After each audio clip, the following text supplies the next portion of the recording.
श्री गणेशाय नमः। श्री सरस्वती नमः। श्री हनुमंताय नमः। ओम नमो भगवते वासुदेवाय। नमः पार्वतीपती। हर हर हर हर हर महादेव। आपण श्रीमद भगवद्गीतेचा अध्ययन करीत आहोत, अभ्यास करीत आहोत। या अगोदरच्या सत्रात आपण पाहिलेलं आहे की श्रीकृष्ण महाराज भगवद्गीतेच्या 6व्या अध्यायामध्ये योगाबद्दल सांगत आहेत, ध्यान योग त्याबद्दल अर्जुनाला सांगत आहेत। आता आपण पाहिलं ज्ञानेश्वर महाराजांनी ह्या अध्यायाला फार महत्त्व दिलेलं आहे। ते म्हणतात, जसं समुद्र मंथन केल्यानंतर अमृत प्राप्त झालं तशा प्रकारे हे भगवद्गीतेचे 18 अध्याय याचं मंथन केल्यानंतर हा 6वा अध्याय ध्यान योगाचा अमृतासारखा आहे असं ज्ञानेश्वर महाराज म्हणतात। हा फार महत्त्वाचा आहे, सर्वांनी सावध चित्ताने ऐकावं असं ज्ञानेश्वर महाराज म्हणाले होते। हे आपण अगोदरच्या सत्रात पाहिलेलं आहे। आता श्रीकृष्ण महाराज काय सांगतात ह्या ध्यानयोगाबद्दल। तिच्या अगोदर श्रीकृष्ण महाराजांनी सांगितलं होतं, जरी मी हे ध्यानयोग सांगत आहे तरीसुद्धा प्रत्येकाने आपलं कर्म सोडू नये, कर्म हे करायलाच पाहिजे। ही महत्त्वाची गोष्ट सुरुवातीलाच ध्यानयोगाच्या अध्यायाच्या सुरुवातीला श्रीकृष्ण महाराजांनी सांगितलं, ते आपण अगोदर पाहिलेलं आहे। आता आपण हे ध्यानयोग कशा प्रकारे करायचं असतं, प्रत्येकाने कशा प्रकारे ध्यान धारणा करायची असते ते आता पाहू आपण। श्रीकृष्ण महाराज काय सांगतात पहा। आरुरुक्षो मुने योगम कर्म कारण मुच्यते योगारूढस्य तस्यैव क्षमा कारण मुच्यते। म्हणजे या साधनेमध्ये जे नवीन आहेत, जे योग साधना करू इच्छितात, तर त्यांना हे कर्म करणे हे साधन सांगितलेलं आहे। कर्म कारणम उच्यते। म्हणजे नवीन जे साधक आहेत त्यांना कर्म करणे हे साधन सांगितलेलं आहे। आणि एक वेळेस हे साध्य झालं, योगारूढ झाला, म्हणजे शिखर गाठलं, एखाद्या डोंगराचं शिखर गाठलं तसं ह्या योगाचं जर शिखर गाठलं, योगारूढ झाला, त्यांना क्षमा कारणम उच्यते। म्हणजे कर्माचा त्याग, क्रियाचा त्याग असं सांगितलेलं आहे। महत्त्वाची गोष्ट आहे की नवीन साधकाने कर्म करायलाच पाहिजे। आता आपण पाहू त्याग, कर्माचा त्याग केव्हा होतो। आपण एक वेळेस म्हणतो की मी कर्म सोडलं, कर्माचा त्याग केलो असं जर आपण म्हणालो तर याचा अर्थ असा होतो की प्रथम कर्म करायलाच पाहिजे, कर्म केल्याशिवाय कर्माचा त्याग होत नाही। आता काही उदाहरण पाहू। काही जण म्हणतात मी धनाचा त्याग केला, पैशाचा त्याग केला, संपत्तीचा त्याग केला। याचा अर्थ असा होतो तिच्याजवळ संपत्ती असायला पाहिजे, धन असायला पाहिजे। धन नाही, संपत्ती नाही, मग त्याग कशाचा। तशाच प्रकारे एक जण म्हणाला मी घराचा त्याग केला, याचा अर्थ असा की त्याला अगोदर घर असायला पाहिजे। काही जण म्हणतात बघा, डायबिटीजवाले, मी साखर सोडली, साखर सोडून दिली असं म्हणतात। याचा अर्थ असा की तो अगोदर साखर खात होता। काही जण म्हणतात मी लेकराबाळाचा, बायकोचा त्याग केला। याचा अर्थ असा होतो की त्याला लग्न करावं लागतं, लेकरबाळ व्हायला पाहिजे, तेव्हाच तो त्याग करू शकतो। अशा प्रकारे कर्माचा त्याग म्हणजे काय की अगोदर कर्म करायलाच पाहिजे, कर्म केल्याशिवाय कर्माचा त्याग होऊ शकत नाही। आणि कर्म करणे ही महत्त्वाची गोष्ट श्रीकृष्ण महाराज सांगत आहेत। जे नवीन साधक आहेत, जो हा योग साध्य करू इच्छितात, आता त्यांना कर्म करणे हे साधन सांगितलेलं आहे. आणि एक वेळेस तो योगारूढ झाला म्हणजे हा योग प्राप्त झाला ज्यांना, असे दुर्मिळ महात्मे असतात, फार थोडे असतात, त्यांना मग कर्माचा त्याग, त्यांना काही करण्याची गरज नाही, त्यांनी कर्म करो किंवा न करो, अशा श्रीकृष्ण महाराज सांगत आहेत. आता इथे हा अष्टांग योग सांगितलेला आहे. पतंजलीने अष्टांग योगाचं फार चांगल्या प्रकारे वर्णन केलेलं आहे. तेच इथं श्रीकृष्ण महाराज अष्टांग योगाचं वर्णन करत आहेत. आणि ज्ञानेश्वर महाराजसुद्धा. आता या अध्यायामध्ये आपण हळूहळू पाहत जाऊ की अष्टांग योगाचं वर्णन आहे. समाधीपर्यंत पोहोचायचं आहे आपल्याला. हे अष्टांग योग काय आहेत? यम आहे, नियम आहे, आसन आहे, प्राणायाम आहे, प्रत्याहार आहे, धारणा, ध्यान आणि समाधी. आणखी एक वेळ सांगतो. यम झाला, नियम झाला, नंतर मग आसन, तिसरं आसन आहे, नंतर प्राणायाम आणि पाचवं प्रत्याहार, धारणा, ध्यान आणि शेवटी समाधी. हे अशा प्रकारे अष्टांग योग आहेत. एकदम आपण समाधीपर्यंत जाऊ शकत नाही. आता डोंगराचा माथा चढायचा असेल समजा, तरी एक एक एक एक पायरीवरती चढत जावं लागतं, तेव्हा आपण डोंगराच्या माथ्यावरती जाऊ शकतो.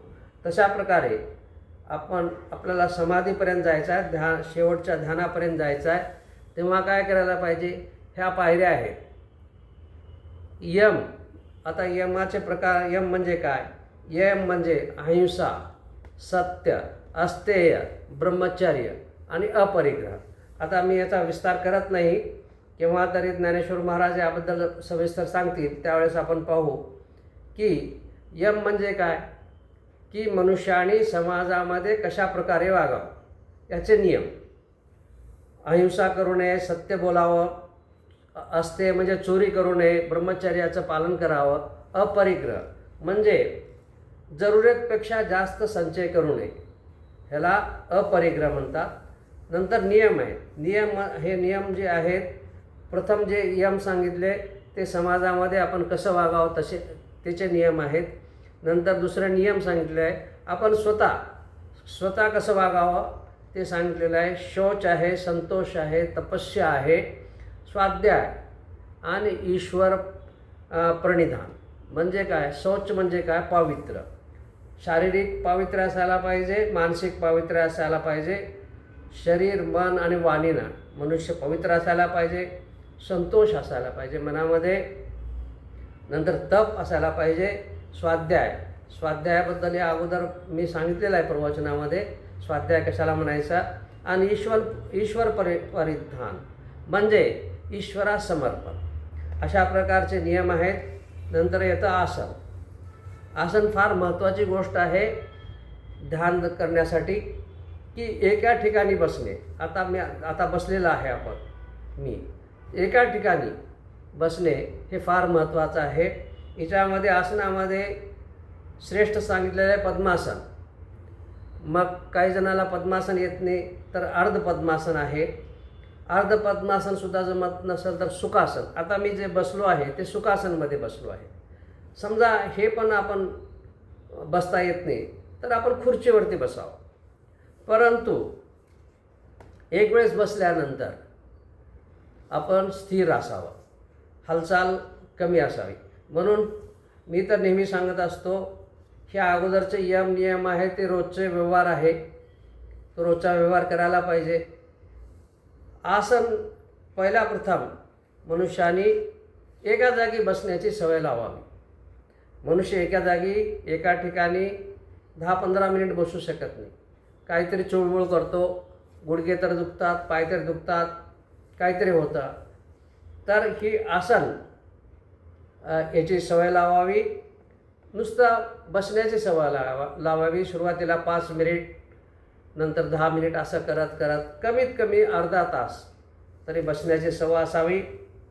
आता याच्यामध्ये कशा प्रकारे बसावं मान ताठ असावी, पाठीचा कणा ताठ असावा, अशा बऱ्याच गोष्टी सांगितलेल्या आहेत. ज्ञानेश्वर महाराज सांगतील या अध्यायामध्ये की कशा प्रकारे, तेव्हा आपण त्याच्यावरती सविस्तर विस्तार आणि बघू. नंतर चौथी गोष्ट येते प्राणायाम. प्राणायाम बघा, रामदेव बाबा सांगतात बघा तसला प्राणायाम. वेगवेगळे प्रकार आहेत. प्राणायाम का होतं की मन शांत होण्याला मदत करते. कसं आहे, हे ध्यानधारणामध्ये दोन गोष्टी फार महत्त्वाच्या आहेत. शारीरिक आणि मानसिक आणि बौद्धिक या तिन्ही गोष्टीचं संतुलन असायला पाहिजे. शरीर स्थिर असावं, मन पण स्थिर असावं, शांत असावं. प्राणायाम मन स्थिर करण्यासाठी फार उपयोगी पडतं. नंतर येतं प्रत्याहार. प्रत्याहार म्हणजे आपल्या इंद्रियावरती ताबा. आपल्या इंद्रियावरती ताबा नसतो, विषयावरती ताबा नसतो, इंद्रियावरती ताबा नसतो. इंद्रिय विषयाकडे धाव घेतात. हा जो प्रत्याहार आहे सर्वात कठीण आहे. या अष्टांग योगामध्ये पाहिलं तर प्रत्याहार हा फार कठीण गोष्ट आहे. हिच्यावरती विजय मिळवणं फार कठीण आहे. परंतु काय होतं, हळूहळू अभ्यासानं हे सर्व साध्य होतं.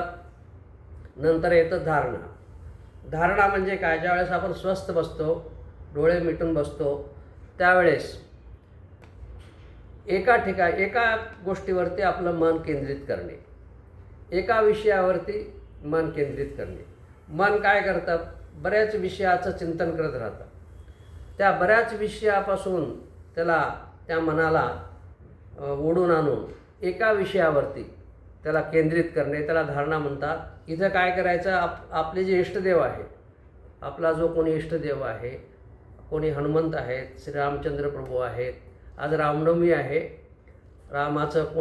कोणी रामाचे भक्त आहेत, कोणी श्रीकृष्णाचे भक्त आहेत, कोणी देवीचे भक्त आहेत.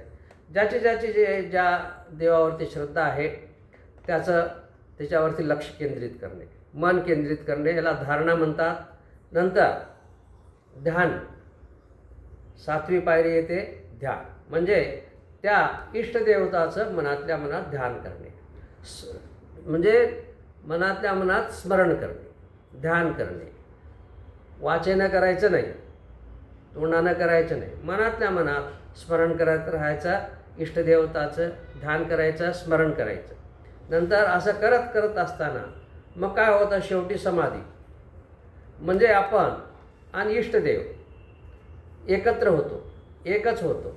आपण त्या इष्टदेवतेमध्ये मिळून जातो, म्हणजे आपला आणि इष्टदेवताचा संबंध जुळतो आणि आपण इष्टदेवतेमध्ये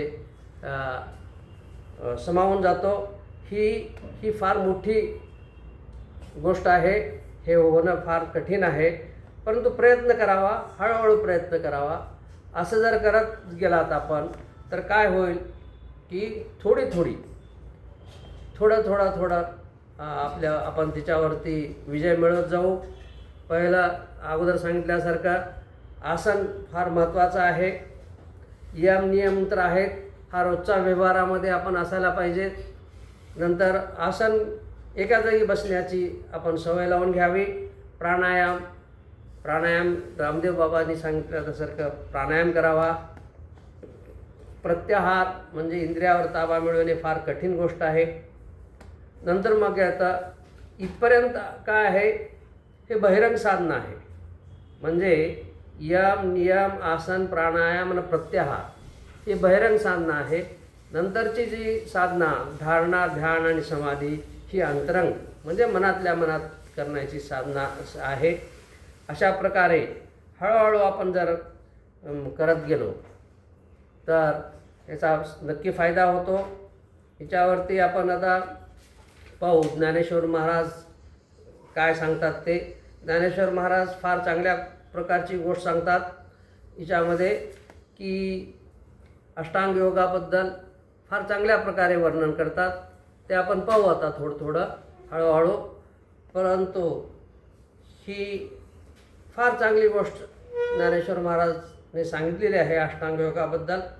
त्याला आपण सविस्तर चर्चा पुढच्या सत्रात करू.